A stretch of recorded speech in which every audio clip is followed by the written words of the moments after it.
Em 2022, teve início a Guerra da Ucrânia. Como retaliação, Estados Unidos e União Europeia impuseram uma série de sanções à Rússia, bloquearam as reservas russas que estavam no exterior e expulsaram o país do sistema SWIFT, principal rede global de pagamentos entre bancos. A partir daí, países do sul global reunidos no BRICS têm discutido formas de ser menos dependentes do dólar e de mecanismos ocidentais como o SWIFT no comércio exterior. É um movimento conhecido pela expressão desdolarização. No entanto, a ideia de utilizar uma outra moeda comum que não o dólar em transações internacionais não é nova, nem nasceu no sul global. Em 1944, delegados de 44 países se reuniram em Bretton Woods, nos Estados Unidos, para lançar as bases da economia mundial quando a Segunda Guerra terminasse. Foi nessa reunião que o economista britânico John Maynard Keynes apresentou a ideia de criação do Bancor,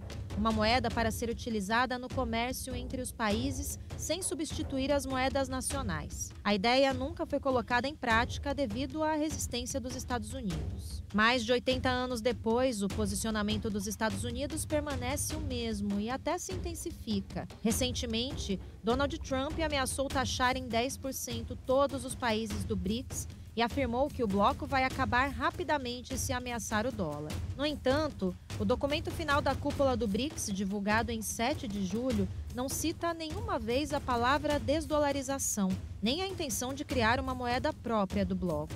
Nesse contexto, o Sul Global deve apostar na desdolarização? Quais são as alternativas viáveis? Quais os obstáculos para além da resistência dos Estados Unidos? Olá, eu sou Luana Ibelli, está começando mais um BDF Entrevista. Por aqui a gente sempre te traz um bom papo sobre temas atuais, com aquela visão popular que é a marca aqui do Brasil de Fato. Obrigada para você que nos acompanha no YouTube, na Rede TVT. Vamos embora para mais uma conversa. Hoje o nosso assunto é desdolarização, já te adianto, que é uma missão difícil, mas necessária. Quem está aqui comigo para isso é o Maurício Metri, ele é professor associado no Instituto de Relações Internacionais e Defesa da UFRJ, doutor e mestre em Economia e é autor do livro História e Diplomacia Monetária, que foi finalista do Prêmio Jabuti, né, Maurício, em 2024.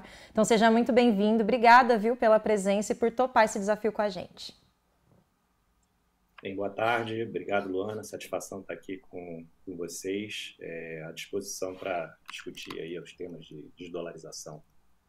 Pois é, Maurício, esse livro, né, traz um tema essencial para a gente entender esse assunto, que é o poder da moeda, né? Quando a gente fala de dólar, a gente não está falando só de economia, a gente está falando da hegemonia também de um país. Não é à toa que esse tema, essa palavra desdolarização, tem causado muitos arrepios em Donald Trump. Então, eu começo te perguntando, né, de algo que tem a ver com o que você traz no seu livro, enfim, que é a diplomacia do dólar. Explica pra gente o que é isso e como ele se relaciona com esse tema que a gente está falando aqui.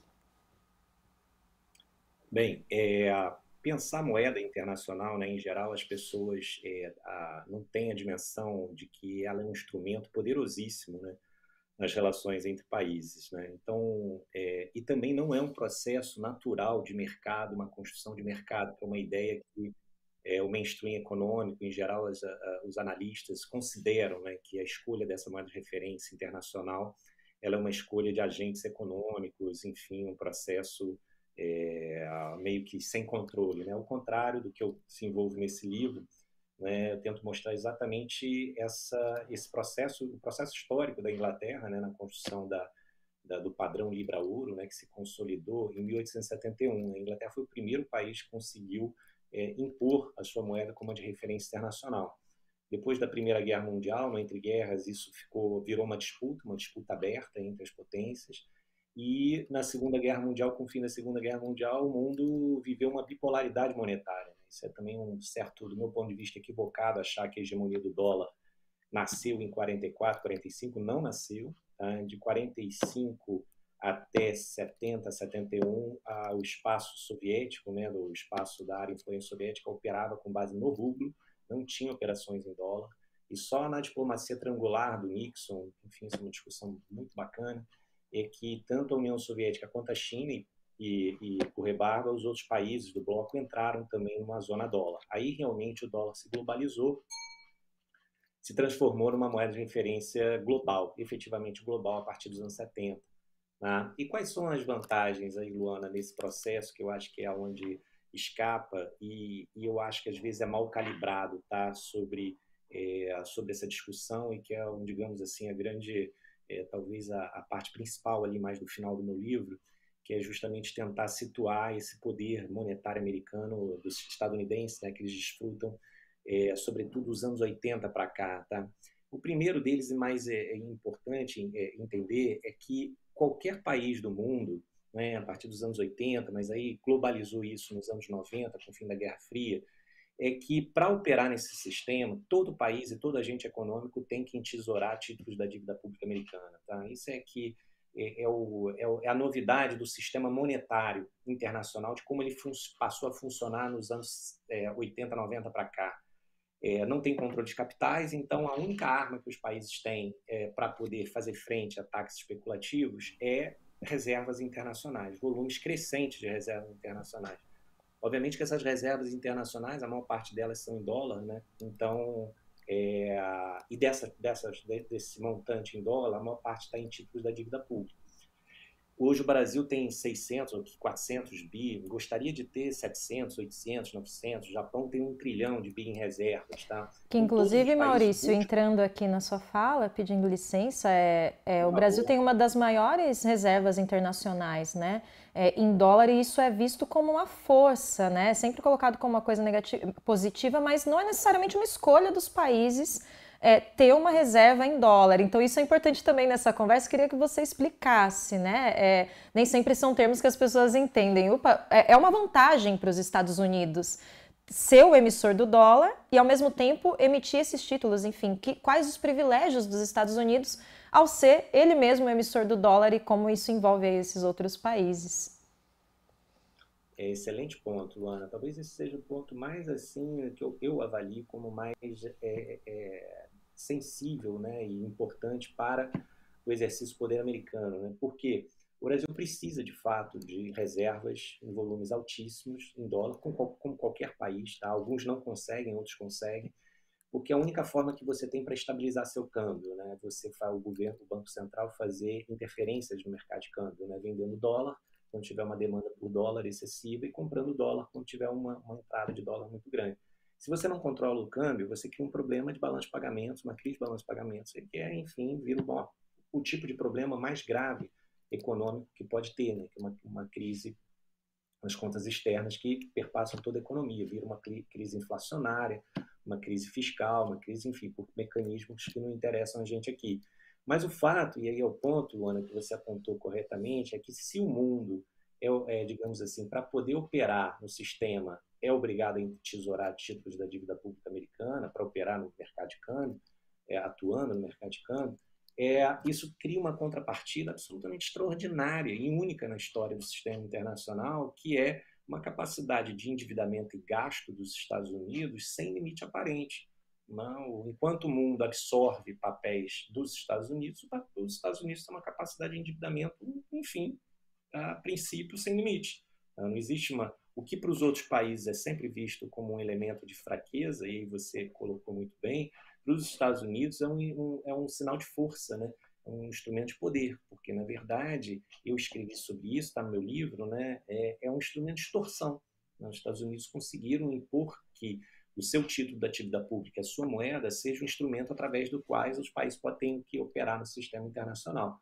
Aí não é difícil entender coisas que, assim, se um país como os Estados Unidos tem esse privilégio de uma capacidade de gasto e endividamento sem limite aparente, obviamente que a gente dá uma olhada para que tipo de gasto e endividamento que os Estados Unidos estão fazendo no mundo, né? E aí não é difícil perceber que eles, por exemplo, a cronologia de guerras que eles fazem há 30 anos, que é uma intervenção militar a cada 7 meses, ao longo de 3 décadas, isso é financiado pelo mundo, né? Eles dispõem de uma estrutura de 750 bases militares fora do seu território nacional de origem, enquanto outros países, somando as dos demais países que também têm base, somam 30, eles têm 750. Né? Quem sustenta essa cronologia de guerra e essa estrutura militar global americana é o mundo. Né? E o Putin sabe disso, o Xi Jinping sabe disso, o Lula sabe disso, o mundo sabe disso. Então, não é difícil entender que, por exemplo, nos Estados Unidos financiam Israel um genocídio ao povo palestino em Gaza. É difícil entender que existe uma conexão, né, direta entre a posição americana e a barbárie que a gente assiste na faixa de Gaza, né, um genocídio lá. Porque se essa capacidade de endividamento significa uma capacidade de financiamento de guerras, basta ver onde os Estados Unidos operam, a quem eles fazem aportes maciços, né, de financiamento nessa agenda de guerras e violências, né? Na Ucrânia, a militarização em Taiwan, são os ataques ao Irã, o Israel é uma base militar americana, né? Enfim. Ou seja, então, assim, Maurício, você está dizendo que existe uma conexão muito óbvia e importante da hegemonia do dólar com as guerras que a gente está vendo, né? Ou seja, tem mais um elemento importantíssimo por trás dessa discussão do dólar como centro do mundo, que são as guerras, no caso, né? E muita gente não se dá conta disso. Exato, Ana. Eu identifico nisso a questão mais delicada quando se fala de desdolarização, né? Porque as sanções, que são as mais visíveis, né? Que é um instrumento mais visível de violência monetária, elas, assim, eu vou falar algo que talvez crie muita controvérsia, mas, do meu ponto de vista, ela é quase inócua nos seus objetivos políticos externos, porque todos os países alvos de sanções pesadas, muito pesadas, e há anos, né, nenhum deles teve mudança de regime, né? Cuba está com, sei lá, 60 anos, 40 anos, 60 anos sobre sanções. A Rússia, a quantidade de sanções que ela vem sofrendo desde 2022 é enorme. O Irã, há décadas sob sanções, Venezuela sob sanções, Coreia do Norte sob sanções. Então, assim, as sanções financeiras, elas criam uma violência, né? São um instrumento extremamente perversos, né? Digamos, do ponto de vista da desestruturação da vida econômica e social e material de vários desses países. Cuba é o caso mais delicado disso tudo.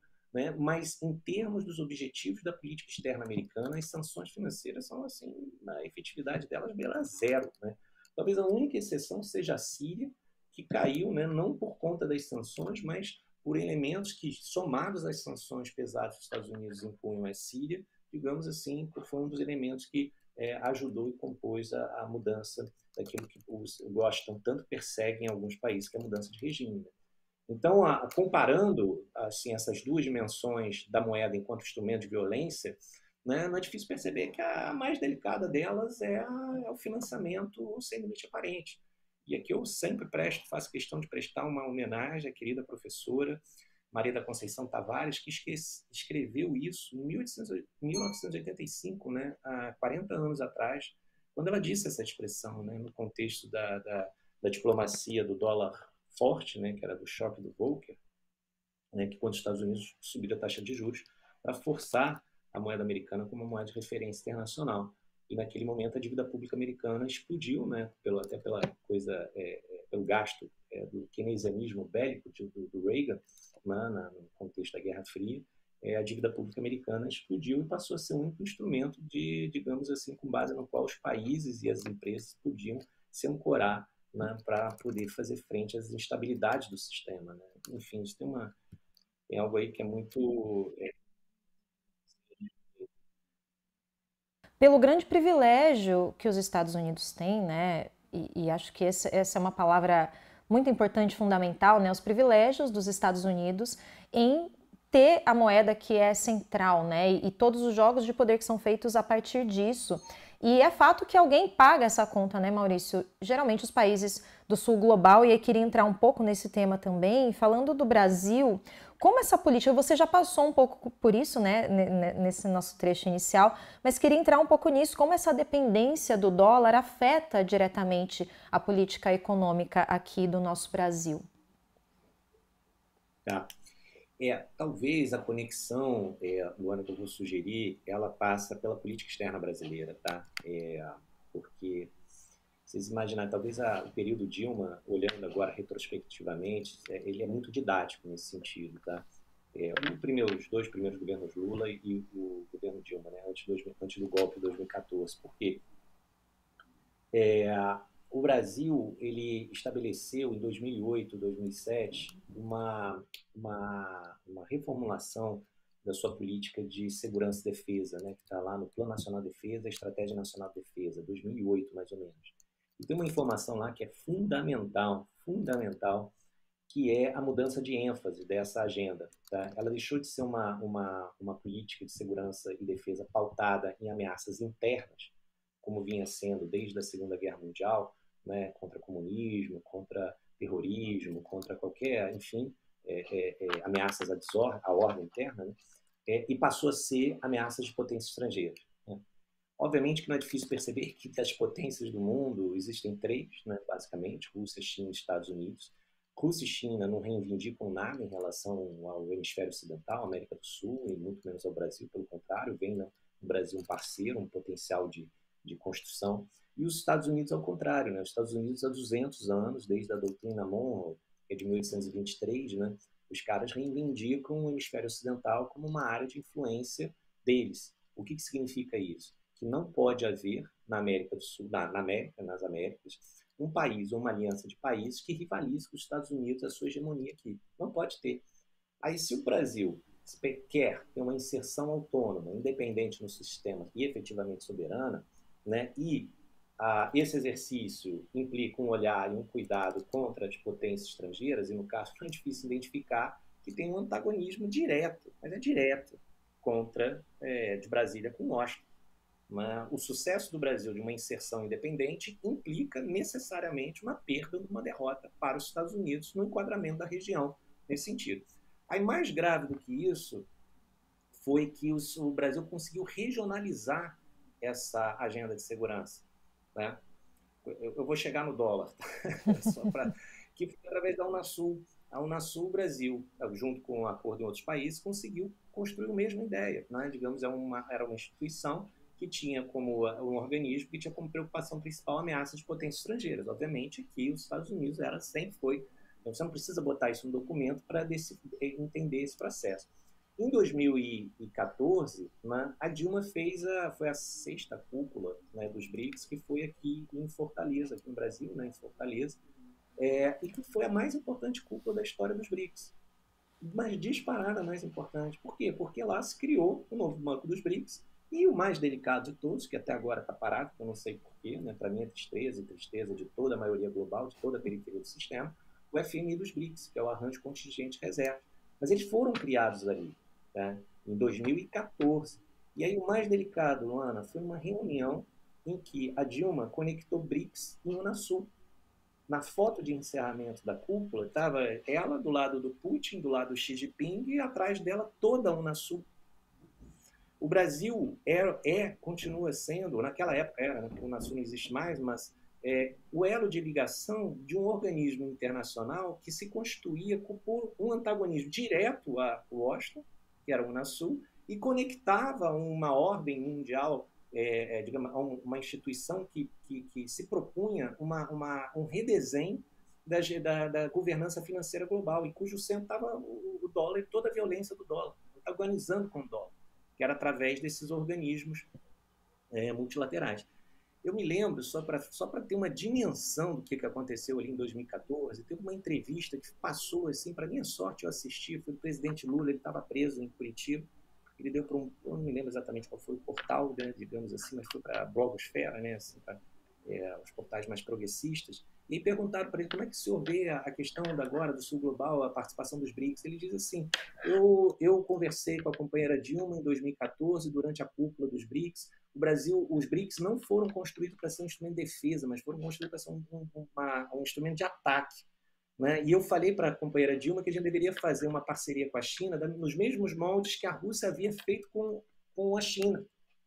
E aí o mais interessante da entrevista ainda veio depois, quando ele disse assim, certa vez, por conta disso, o Obama me ligou, perguntou se eu tinha alguma coisa contra o dólar. E eu disse para ele, não tenho nada contra o dólar, só não quero ser refém do dólar. Né? E aí a gente tem uma dimensão de como nos bastidores em Brasília, né, das negociações ali no âmbito da cúpula, essa diplomacia monetária ela era evidente para todo mundo, né? O dólar como um instrumento de violência, a necessidade de uma articulação para desdolarizar o sistema, os BRICS como um instrumento de ataque a essa ordem monetária internacional violenta, e a disposição do Maurício, peço licença aqui para fazer só um comentário, né? Você usou a palavra refém, que é justamente um ponto que é usado pelos Estados Unidos, né? Quer dizer, os Estados Unidos se colocam sempre como refém do mundo, como se nós, né, nós da periferia, do sul global, enfim, estivéssemos atacando. Você trouxe muitos elementos para a gente entender justamente como os Estados Unidos usam esse discurso e muda quando a gente não está falando disso, né? Quando na real o mundo, você coloca nesses termos reais, então a gente está falando que o mundo é refém do dólar. Isso que esse é um ponto importante dessa discussão. Sim, muito importante, Luana, porque na verdade você toca na pergunta que eu confesso a você que perpassa meu livro, tá? Essa é a pergunta mais importante do meu livro, que é como se constrói uma ordem monetária, como se impõe uma ordem monetária, ou como se impõe uma moeda nacional, transforma ela numa moeda internacional. Eu acho que o primeiro ponto a entender é que é uma coisa que tem um jornalista japonês que descreveu essa diplomacia monetária típica dos Estados Unidos nos anos 80, mas o que interessa é a expressão dele. Ele disse assim que a diplomacia monetária é um campo sensível das relações internacionais, assim como segurança e defesa. Então tá lá um cara que nos anos 80 percebeu que diplomacia monetária não é algo delicado, não é você falar, não é comércio, não é investimento, não, é questão de segurança e defesa. Tá? Pelas razões, né, que a gente já descreveu aqui, pelos privilégios que ela entrega ao emissor, ao Estado que emite essa moeda, que é a de referência internacional. Agora, tem uma outra coisa que é importante, que Conceição chamava muita atenção, é que ela, ao mesmo tempo, é um instrumento, né, de violência, a moeda de referência internacional, ela é uma posição em disputa. Né? Ela é uma posição de disputa, por isso ela é uma posição de luta de poder. Né? Ninguém quer ficar refém de sanções econômicas, ou todo mundo quer ter o privilégio de ter uma emissão, né, uma capacidade de endividamento e gasto muito maior do que os seus adversários. E daí sua capacidade de exercer a sua soberania, ou, digamos, se expandir, se projetar no sistema, fica muito mais fácil do que os demais. E aí, ao longo da história, e só para indo direto à sua pergunta, Luana, do meu ponto de vista, os Estados Unidos, né, tiveram 3 pilares mais importantes de imposição da sua moeda, tá? Nos anos que isso aconteceu na Segunda Guerra Mundial.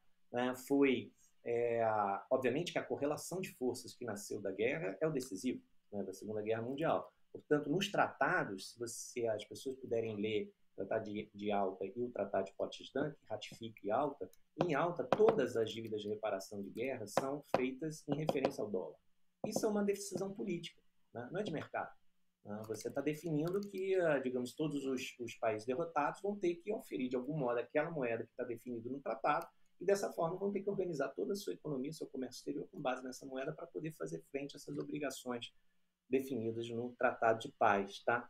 Então, assim, a própria correlação, a correlação que nasce da guerra é que faculta o país, através de determinados instrumentos, impor a sua moeda. Claro que na relação com os derrotados é fácil, né, porque os caras estão derrotados. Mas com os outros países, no caso, por exemplo, de países que dependiam grande parte da importação de petróleo, os Estados Unidos não só haviam sido, ao longo de toda a guerra, o principal produtor, que eles chamam, né, de centro de gravidade da produção mundial de petróleo, era os Estados Unidos. Portanto, comprar petróleo, acessar petróleo, passava pelo dólar.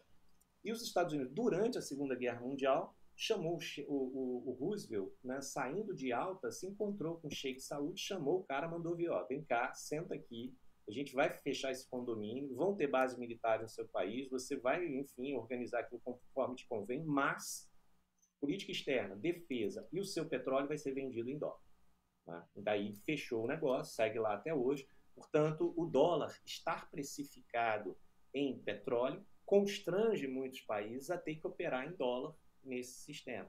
E, obviamente, que quando você tem uma ordem mundial completamente destruída da guerra e se criam organismos multilaterais para financiar, ou com aportes de estabilização, como era o FMI, ou investimento de longo prazo, como era o Banco Mundial, ou BIRD no início, né, como chamava, definir qual é a moeda de operação desses organismos, uma decisão política. Os Estados Unidos eram sérios, estavam criando, tinha uma correlação de forças favoráveis da guerra, falaram, esses organismos vão operar com base no dólar. Gostasse ou não gostasse o Keynes, tá? Atenção, tem uma passagenzinha que eu botei no meu livro que é fascinante, mas, enfim, eu posso contar depois. Eu ia entrar para te perguntar, Maurício, porque quando a gente fala de desdolarização, né, isso que você traz é importante, e eu lembrei desse ponto, que é o seguinte, quando a gente fala de outras alternativas, fica difícil, né, imaginar outras alternativas, enfim, como a gente poderia sair dessa situação, porque o dólar também ele é vendido como uma moeda ali que é muito estável, né? Mas você fala de decisões políticas e uma coisa alimenta a outra, né? Porque como seria se a gente sai do dólar hoje e vai para uma outra moeda? É uma coisa que alimenta, né? Uma coisa alimenta a outra. Então, uma decisão política que é feita para que o dólar seja adotado como a moeda padrão, a moeda centro, que todo mundo quer ter, né? Que você viaja às vezes para um país e aí você consegue fazer compras em dólar. Mas esse argumento eu vejo sendo muito utilizado também contra a desdolarização, né? Da estabilidade do dólar, que você sabe que você vai conseguir trocar, enfim, ali os seus ativos, né? Então, queria que você falasse um pouco disso. Realmente é uma moeda estável, a gente ainda está falando apenas de uma decisão que é política. Tá. É bom ponto, Luana, porque na verdade, a moeda internacional ela não depende do seu valor de mercado para ser a moeda de referência internacional. O dólar já teve momentos em que ela se valorizou extraordinariamente, como na primeira metade da década de 80, e teve depois na segunda década dos anos 80, ela se desvalorizou assim brutalmente. E nem por isso os agentes de mercado fugiram das posições em dólar. Tá? Então, assim, é como se o dólar é o único caminho através do qual você acessa os principais mercados internacionais, sobretudo monetário, financeiro, comércio e tal. Então, assim, independe do seu valor de mercado. Não? Então, agora, para isso não é uma escolha de mercado, não são os agentes econômicos, vou deixar de operar em dólar, é como você falou. Se você não está posicionado em dólar, você não vai acessar determinadas mercadorias. Não vai ter determinados circuitos, né? Então, o mais importante deles, digamos, dada a centralidade do petróleo para as economias, inclusive para a geopolítica, né? Se um país é importador de petróleo, de hidrocarbonetos em geral, enfim, vai ter que passar no guarda-chuva do dólar, necessariamente. Recentemente, o que a China fez? A China criou um mercado de contratos futuros, né, de hidrocarbonetos em Xangai. Aí sim, existe uma iniciativa política institucional de criar um mercado de petróleo e gás fora do guarda-chuva do dólar. Aí é um problemaço para os Estados Unidos, porque o Irã consegue encontrar na China um espaço onde ele consegue vender, oferir o renminbi, e com esse renminbi comprar, digamos, importações que a China produz e que interessam a ele. Né? Esse é que é o ponto decisivo, tá? Da mesma forma, se você constrói uma institucionalidade financeira, né, que é um Banco Mundial dos BRICS, do Sul Global, que é o NDB, né, o Novo Banco de Desenvolvimento, e você cria um FMI dos BRICS, obviamente que países, como estava agora há pouco, o Egito, acho que foi o Egito, a Etiópia, né, não me lembro exatamente quem, mas, enfim, um país da periferia, com necessidades e aportes, poderiam se endividar com o FMI dos BRICS para lidar com os seus problemas no seu balanço de pagamentos. Né? Poderia ser até em dólar, mas você pode ter aportes em outras moedas.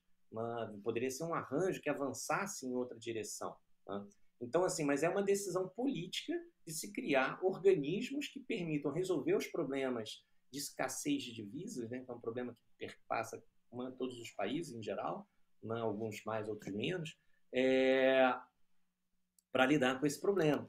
Mas é uma construção política, esse é que é o processo. Tá? Você criar um mercado um mercado de petróleo, óleo e gás, que se organize de outra forma, né, com outra moeda, isso é decisivo para a desdolarização. Porque, do contrário, você fica refém. Os Estados Unidos fizeram isso para construir o dólar.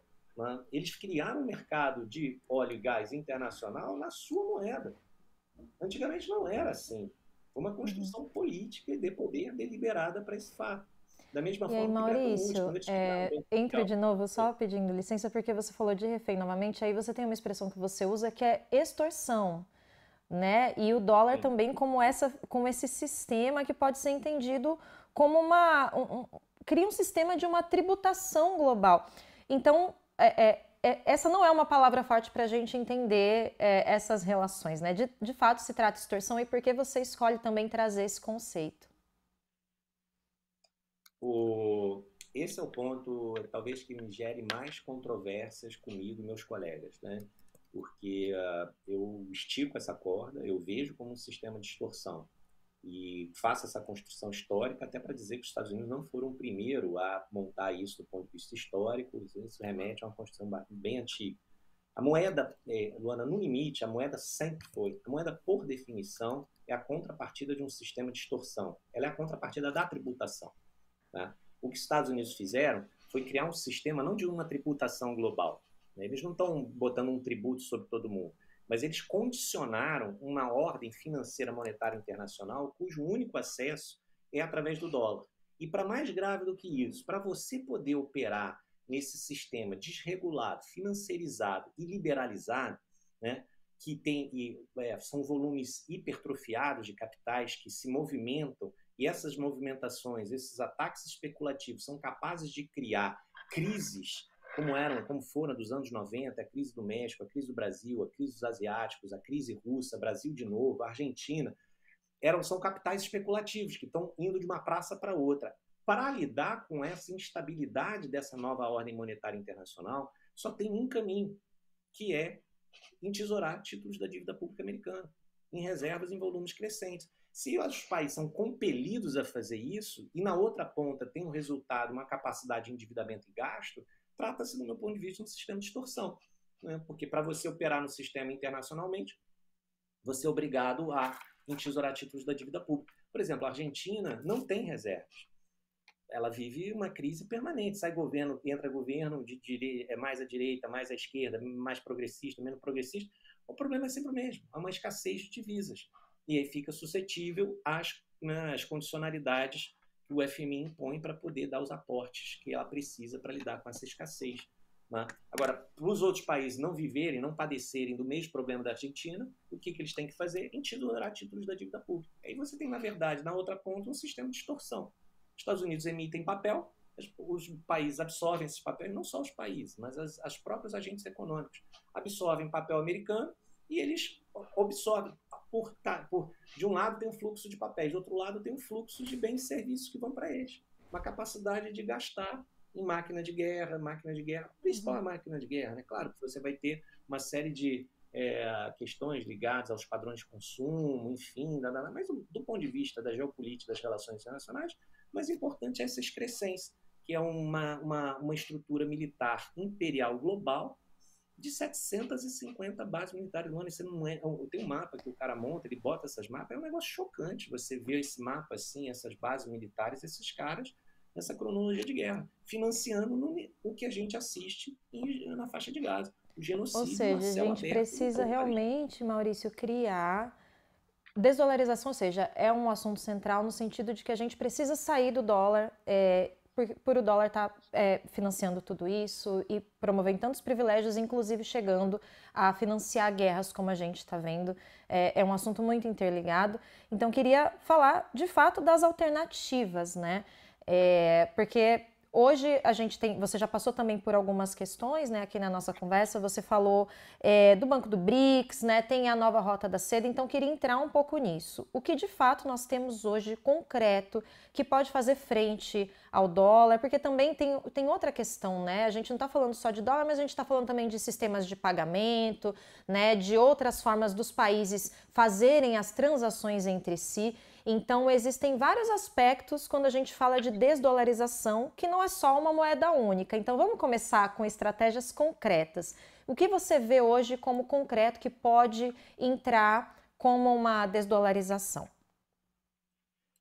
Eu começaria eu pincelei um pouquinho, mas vou reforçar esse ponto, criar um mercado de hidrocarbonetos que funcione, opere fora do dólar, né? Os países consigam comercializar com outras moedas, sobretudo, enfim, a China está avançando nisso, tá? Que é o tal do mercado de Xangai. Vai entrar nessa discussão uma coisa que eu botei no meu livro, está começando a anunciar, né, que são os minerais raros, né, as terras raras, que são absolutamente chave para as tecnologias modernas, computadores, chips e tal. A China controla grande parte dessa produção, da cadeia de valor desses produtos estratégicos, e esses produtos, quando eles são extremamente estratégicos, a precificação, a moeda que denomina os contratos dessa mercadoria estratégica, ela tem um poder de hierarquização enorme do sistema, né? Então não vai, assim, do meu ponto de vista, já está na ordem do dia, já existem sinais dessa discussão em como precificar, e como a China já retalhou, inclusive, o Japão nesse sentido, né? Usando as terras raras dela para punir o Japão por alguns incidentes ali no Mar do Sul da China. Mas eu tendo a ver que isso é um caminho para forçar uma desdolarização, constranger os países a ter que operar em outra moeda diferente da do dólar.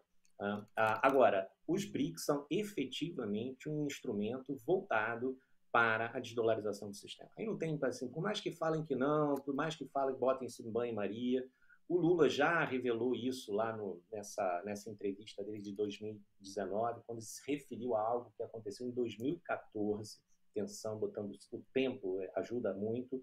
O Putin, na reunião de Kazan, fez uma brincadeira divertidíssima, né, quando ele chegou lá no meio da cúpula com uma nota do que seriam os 5 R's, a moeda dos BRICS. Não existe esses 5 R's. Existem discussões, mas ele já antecipou, é como se ele estivesse fazendo uma metáfora de onde ele quer chegar, né, da desdolarização, e ele vê os BRICS como um elemento potencial e fundamental para esse processo. Tá? O Lula mesmo disse que o BRICS é um instrumento de ataque, são palavras do Lula na entrevista de 2019, e, portanto, uma vez institucionalizado, sobretudo, o FME dos BRICS, que é o Arranjo Contingente de Reservas, isso tira um enorme poder de enquadramento dos Estados Unidos em, digamos, asfixiar os países da periferia e submeter uma ordem em termos do dólar. A China, por sua vez, faz um movimento que converge com os BRICS, mas também é bem independente. Né? Também aqui divirjo de alguns colegas, porque, do meu ponto de vista, a China tem sim uma política deliberada de internacionalização do renminbi. Inclusive, ela publica com regularidade, né, o Banco Popular da China, relatórios cujo título é a internacionalização do renminbi. E nesses relatórios ela descreve os objetivos, né, como objetivo de política externa, internacional renminbi. Se a gente imagina que o sistema, para você internacionalizar a sua, né, começando o argumento de novo, se existe uma moeda internacional e você quer internacionalizar a sua, não tem como ter duas. É um jogo de soma zero. Para você internacionalizar a sua, você vai ter que deslocar alguém desse sistema. Portanto, existe uma disputa direta entre dólar e renminbi que muitos colegas meus fazem um raciocínio que eu considero equivocado. Que eles dizem o seguinte: a China, para poder internacionalizar a moeda dele, vai ter que abrir o seu sistema financeiro.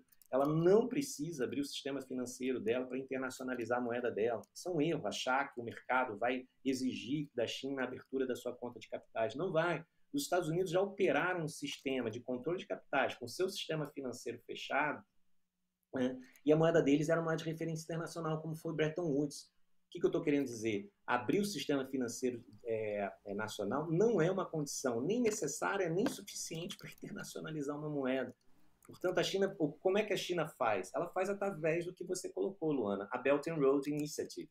Ela condiciona os investimentos em infraestrutura a operar em renminbi, sobretudo nos países que estão mais próximos. Inclusive, eles contabilizam o quanto o renminbi tem crescido como moeda de referência nas parcerias China e os países do guarda-chuva do renminbi. Elas condicionam, vou fazer uma ferrovia aqui, tudo bem, mas o meu investimento direto estrangeiro no seu país vai ser feito na minha moeda, né? Não vai ser no dólar. Aí o país, tudo bem, vou construir um oleoduto aqui, vai ser na minha moeda, beleza? Beleza. Então ela usa essa estrutura do Belt and Road Initiative para, nesse guarda-chuva, digamos assim, fazendo um caminho para a projeção da sua moeda nacional. Tá? Agora, Maurício, é interessante que existem dificuldades, né, dentro do próprio BRICS. O próprio Paulo Nogueira Batista Júnior, né, que trabalhou no FMI, enfim, no Banco do BRICS, ele aponta que, além da resistência dos Estados Unidos, outro entrave é justamente as divergências que ocorrem entre os países dos BRICS, né? Então, queria que você falasse um pouco disso, porque é tão complicado também entrar no consenso se o BRICS hoje se levanta como essa alternativa possível para a gente avançar numa desdolarização? Esse ponto é decisivo, Luana, porque assim, é aquela história, né? Quando tem um inimigo comum, né? Esse inimigo comum converte todo mundo com o que você não quer. Mas uma coisa é o que não quer, tudo bem, estamos de acordo. Ninguém quer ficar sobre a violência do dólar, quer uma outra coisa. Mas o que você põe no lugar, aí não converte. Definitivamente não converte. Porque a China já tem feito uma política de internacionalização da sua moeda. Em termos quantitativos, índices mostram que a moeda chinesa ainda está lá na rabeira nessa hierarquia monetária. O dólar segue sendo disparada maior, depois vem o euro, em terceiro e quarto disputam o pound, né, inglês, e o yuan japonês, e lá em quinto lugar está o renminbi crescendo a taxas significativas, mas como vem de uma base muito pequena, a taxa de crescimento fica expressiva. Mas a China tem uma política de internacionalização da sua moeda. Rússia, Brasil e Índia não estão de acordo. Por quê? É quase que você reproduzir o mesmo problema, só que com uma outra camisa, né? Em vez de você entrar no guarda-chuva do dólar, você sai do guarda-chuva do dólar para entrar no guarda-chuva do renminbi.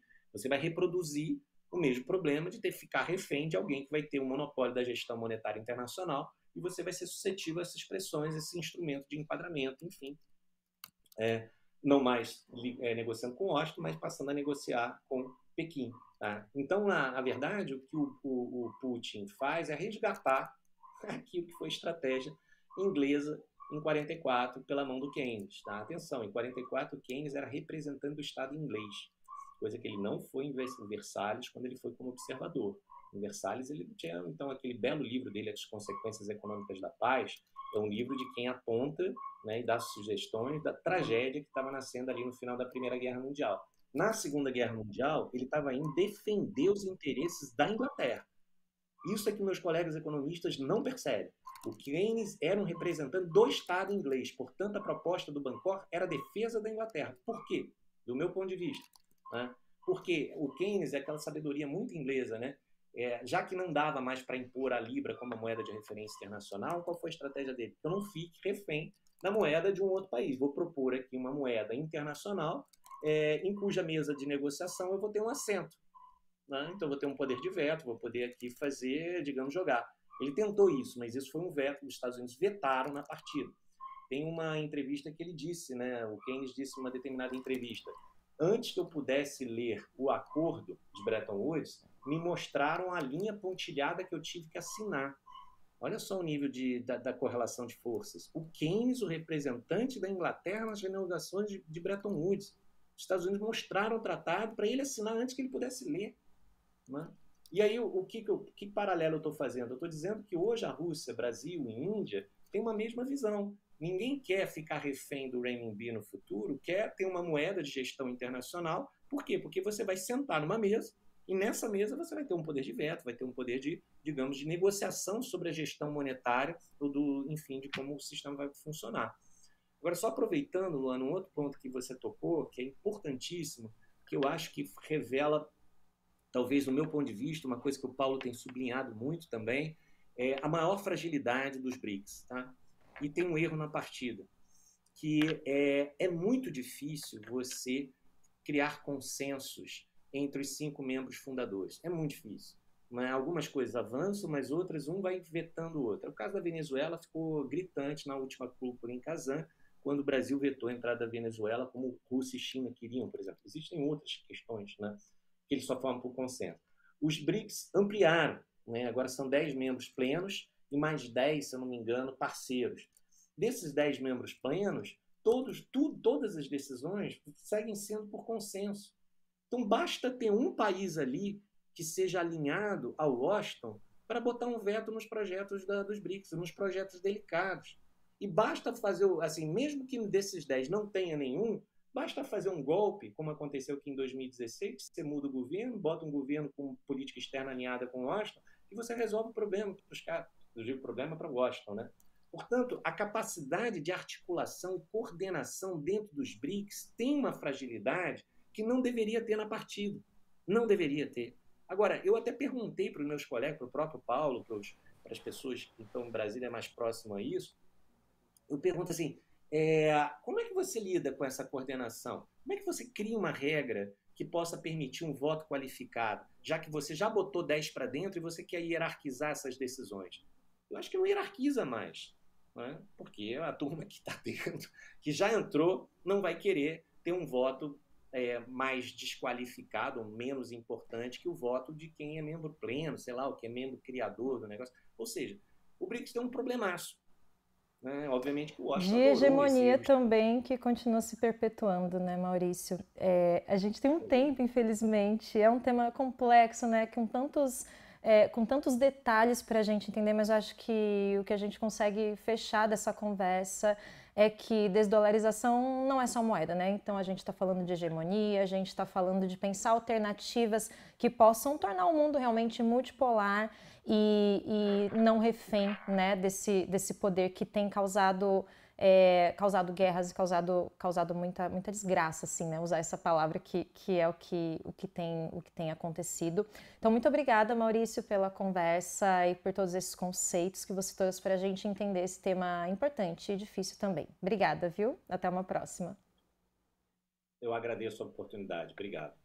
E assim a gente encerra o BDF Entrevista de hoje. Muito obrigada pela companhia. Não esquece que tem programa novo de segunda a sexta, sempre às 7 da noite, tanto no YouTube do Brasil de Fato quanto na Rede TVT. Até a próxima. Tchau!